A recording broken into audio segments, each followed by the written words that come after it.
મિત્રો, આજે આપણે આવી ચૂક્યા છે સ્વદેશી મેળામાં, જે અંકલેશ્વર નગરપાલિકા દ્વારા આયોજિત કરવામાં આવેલું છે, જે એશિયાડ નગર પાસે તુલસી સ્ક્વેરની નજીક છે. તુલસી સ્ક્વેરની બાજુમાં આવેલું છે. આ મેળો 28 ફેબ્રુઆરી 2026થી લઈ 9/3/2026 લગી ચાલશે. નગરપાલિકા દ્વારા આયોજિત કરવામાં આવેલા સ્વદેશી મેળા પાછળનું મેઇન રીઝન અને એનું કારણ જાણીશું કે શાના કારણસર ગવર્મેન્ટ આપણને આ સ્વદેશી મેળા વિશેનું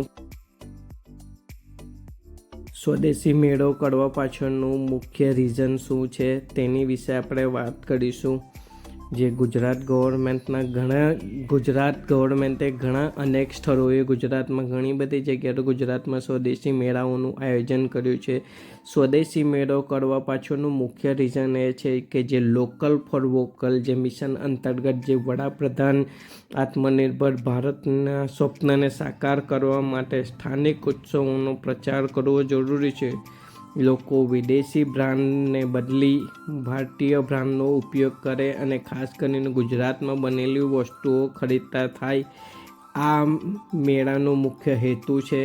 આપણે આગળ જઈ જોઈશું. ઘણી બધી સ્ટોલ અને શોપો છે. સ્ટોલ પર ઘણી ભીડો પણ જોવા મળે છે, જ્યાં લોકલ વસ્તુઓ મળે છે, જે લોકલ